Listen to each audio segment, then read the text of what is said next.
بسم اللہ الرحمن الرحیم نحمدہ و نصلی و نسلم علی رسولہ الکریم۔ آج کی نشست میں میں اپنی ایک دادی کا تذکرہ کروں گا۔ یہ بہت ہی متقیہ پرہیزگار خاتون تھی، بہت عبادت گزار، صابرہ، شاکرہ، اور یوں سمجھے کہ ایک پراسرار خاتون تھی۔ بچوں کو قرآن پاک کی تعلیم دیتی تھی، قرآن پاک پڑھاتی تھی۔ ہم لوگوں نے بھی ان سے پڑھا۔ تو یہ دراصل میری اپنی سگی دادی تو نہیں تھی، لیکن سگی دادی کے جیسی عزیز تھی۔ میرے والد صاحب کے ایک بہت جگری دوست کی والدہ تھی، اور ان کا جیسے ہم لوگوں سے ایک رشتہ داری کے جیسا تعلق تھا۔ حالانکہ رشتہ داری تو نہیں تھی، لیکن والد صاحب کے جو دوست تھے وہ ابھی بھی حیات ہیں، اور ان کے مطلب وہ خاندان ہے، لیکن ان دادی صاحبہ کا جن کا میں ذکر کر رہا ہوں، ان کا تو بہت پہلے انتقال ہو چکا۔ تو اللہ تعالیٰ ان کو غریق رحمت کرے۔ اور ان کے پاس ہم لوگ جاتے تھے ہمیشہ، اور بہت پیار کرتی تھی، بہت چاہتی تھی، مانتی تھی۔ ہمیشہ جب بھی جاتے تو 8 آنے یا 1 روپے دیتی تھی۔ اور ان کا جیسے ایک نقشہ جو ہے وہ جیسے ذہن میں بسا ہوا ہے، یہ بہت ہی جیسے ہر وقت عبادت میں رہتی تھی۔ اور جب بھی ہم لوگ جاتے تو ان کو جیسے دیکھتے کہ وہ جیسے زمین سے کچھ اونچی ایک چوکی تھی، اس پہ سفید بستر لگا ہوتا، اور وہ تسبیح کے دانے لیے ہمیشہ اس ہیئت میں بیٹھی رہتی، جیسے ہم وظیفے وغیرہ پڑھتے ہیں، یا نماز کے بعد جو فارغ ہو کر کے بیٹھتے ہیں، یا پیر صاحبان جو ارشاد و تلقین کے لیے جیسے اپنی مسند پہ بیٹھتے ہیں، تو یہ بالکل اسی ہیئت میں ہمیشہ جیسے بیٹھی رہتی تھی۔ مطلب یہ کوئی تصنع یا بناوٹ کے ساتھ نہیں، بلکہ وہ ایک حقیقی طور پر، ایک فطری طور پر وہ اسی ہیئت میں ہمیشہ بیٹھی رہتی۔ تو ہم لوگ جب بھی جاتے تو بہت پیار کرتی، اور جو ہے وہ بہت سارے قصے بھی وہ سناتی تھی، بہت ساری باتیں۔ تو ان میں سے کچھ باتیں جیسے وہ ذہن میں نقش ہو گئی، تو ان میں سے ایک بات کا جو ہے آج کی اس نشست میں تذکرہ کروں گا۔ آپ سب احباب سے گزارش ہے کہ ان کے لیے دعائے مغفرت اور بلندی درجات کر دیجئے گا۔ تو یہ مجھ کو بہت چاہتی تھی، تو کبھی کوئی نہیں ہوتا تو مجھ کو بہت ساری باتیں بتاتی، اور ایسے پڑھنے کے لیے بتاتی کہ یہ پڑھو، جیسے درود شریف یا استغفار وغیرہ، یا جیسے سورہ اخلاص وغیرہ۔ میں بہت چھوٹا تھا اس وقت۔ تو ایک دفعہ انہوں نے مجھ کو بتایا کہ میں ایک مرتبہ سورہ کوثر کا عمل میں نے کیا تھا۔ تو کوئی فلاں مولانا صاحب کا نام لیا ہوگا، وہ ذہن میں نہیں ہے میرے۔ تو انہوں نے مجھ کو یہ سورہ کوثر دیا، اور کہا کہ اس کو رات میں 2 بجے یعنی تہجد کے وقت اٹھ کر کے اس کو پڑھنا، اور پھر جب موکل حاضر ہوگا تو تم ڈرنا مت، ورنہ جان کا خطرہ ہے، اور اگر ڈرو گی نہیں تو پھر جو ہے تم کامیاب ہو جاؤ گی۔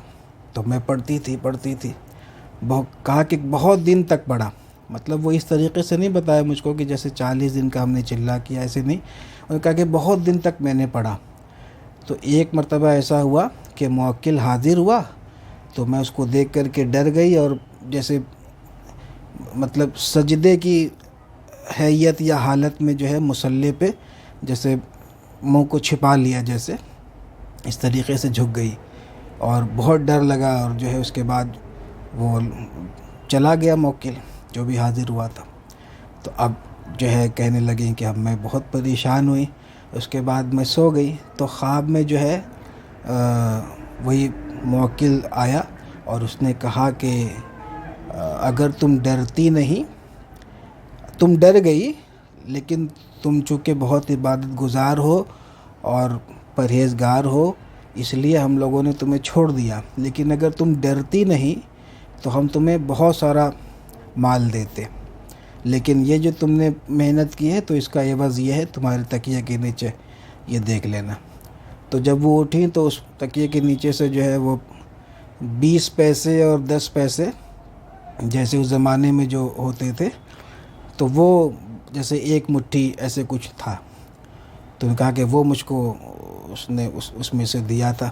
تو انہوں نے باضابطہ مجھ کو تکیہ اٹھا کر کے اچھا تکیہ کے نیچے ویسے بھی سکہ ٹھنی وغیرہ وہ سب جیسے یا 2 کا نوٹ یا 5 کا نوٹ جیسے وہ رہتا ہی تھا، تو اس میں سے وہ جیسے ملا ہوا جیسے وہ تھا.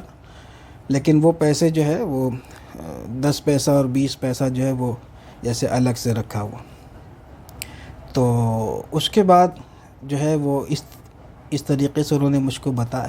تو میرے لیے تو بڑا انٹرسٹنگ ہوا، اور مجھ کو سن کر کے جیسے مجھ کو شوق جاگا کہ میں بھی ایک دن جو ہے ایسا کچھ جو انشاء اللہ تعالیٰ کروں گا. تو بہت چھوٹا تھا میں، آپ یہ سمجھیں کہ مجھے ذہن نہیں ہے، مطلب 11-12 سال کی عمر ہوگی یا اس سے بھی کم ہو سکتی ہے، جیسے 10 برس کی عمر ہوگی شاید. تو اس کے بعد اسی مطلب نشست میں یہ مجھ کو بتا رہی ہیں. تو پھر مجھ سے کہنے لگی کہ ہاں سنا ہے تم لوگوں کا، تمہارے ابو کا کام جو ہے وہ ٹھیک نہیں چل رہا ہے. تو اس میں سے 30 پیسہ انہوں نے دیا نکال کر کے، اور کہا کہ یہ ایک جو ہے طریقہ سیکھ لو کہ جیسے اگر کسی کا کام نہ چلے نا، تو جیسے نظر لگ گئی ہے وہاں، تو انہوں بتایا کہ کام میں نظر لگ گئی ہے تو تم جو ہے یہ کرو، ایک مسور کا دال خرید کے لے آنا. مسور دال جو ہے پتہ نہیں جیسے 250 یا ایسے کچھ 100 گرام یا کچھ ایسے بتایا، وہ خرید لینا. اور اس میں یہ 30 پیسے انہوں نے دیے، یہ 30 پیسے اس میں ڈال کر کے جو ہے وہ کارخانے میں رکھ دینا، مطلب سنیچر کے دن رکھ دینا، اور منگل کے دن دوپہر اس کو نکال کر کسی بھی غریب کو دے دینا.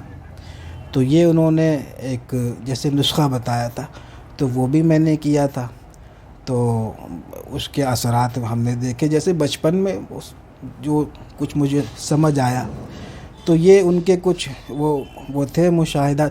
لیکن اس کے بتانے کا مقصد یہ نہیں کہ آپ کو شوق دلانا ہے یا رغبت دلانا ہے یا اس طرف جو ہے وہ لگانا ہے، بلکہ یہ کہنے کا مقصد ہے کہ وہ دیکھیں ایک زمانے سے وہ عبادت جو ہے وہ کرتی آ رہی تھیں، اور بالکل یعنی کہ اتنی پرہیزگار تھیں کہ ضعیفہ ہونے کے باوجود مکمل پردہ اور حجاب کرتی تھی. اس زمانے میں جو حجاب جیسے چلتا تھا، جو بالکل جسم کو ڈھانک دے اور جسم کا کوئی کسی عضو کی شکل ظاہر نہ ہو، جسم کی بناوٹ کپڑے سے ظاہر نہ ہو، وہ ایسا حجاب ہوتا تھا. اور وہ ضعیفہ ہونے کے باوجود اس طریقے سے حجاب کرتی تھی، اور بہت زمانے تک انہوں نے عبادت کیا. تو اس کا نتیجہ یہ ہوا کہ ان کے جان کو خطرہ نہیں ہوا، ان کی عقل زائل نہیں ہوئی. تو اس لیے آپ تمام احباب سے اور اس فن کا شوق رکھنے والے احباب سے یہ کہوں گا کہ ہرگز اس پرخطر کام میں ہاتھ نہ ڈالیں جب تک آپ کو استاد یا مرشد خود سے اس کام کی طرف نہ لگائیں. بس یہ اصول یاد رکھیں گے. اگر یہ کرنا بھی ہے تو یہ اسی وقت کریں گے جب آپ کو مرشد یا استاد کرنے کا بتائے، یعنی کہ وہ اسی وقت بتائے گا جب وہ آپ کے اندر میں اس کی صلاحیت یا اہلیت پائیں گے. مرشد یا استاد جب ہی بتائیں گے، ورنہ آپ خود سے اس پرخطر کام میں کبھی ہاتھ مت دیجیے گا. اور یہ چونکہ میں اس سے پہلے بھی ایک نشست میں عامل بننا چاہتا ہوں کہ عنوان سے جو ہم نے کی تھی، تو ہم نے بتایا تھا کہ اس کے پہلے بہت سارے مطلب ریاضت اور مجاہدات اور ویسے ہی مطلب سادہ طریقے سے ویسے ہی عبادت جو ہے وہ کرتے رہنا ہے. اس کے لیے تیاری ہے وہ ایک قسم کی جیسے. تو وہ اس کا انشاءاللہ تعالی اس قسم کی نشستیں تربیت کے طور پر اسی طریقے سے بھی جاری رکھوں گا. اور اللہ تعالیٰ سے دعا ہے کہ اللہ تعالیٰ ہم سب کو علم نافع اور خیر کثیر عطا فرمائے. فقیر کو اپنی دعاؤں میں یاد رکھیں. السلام علیکم ورحمۃ اللہ وبرکاتہ.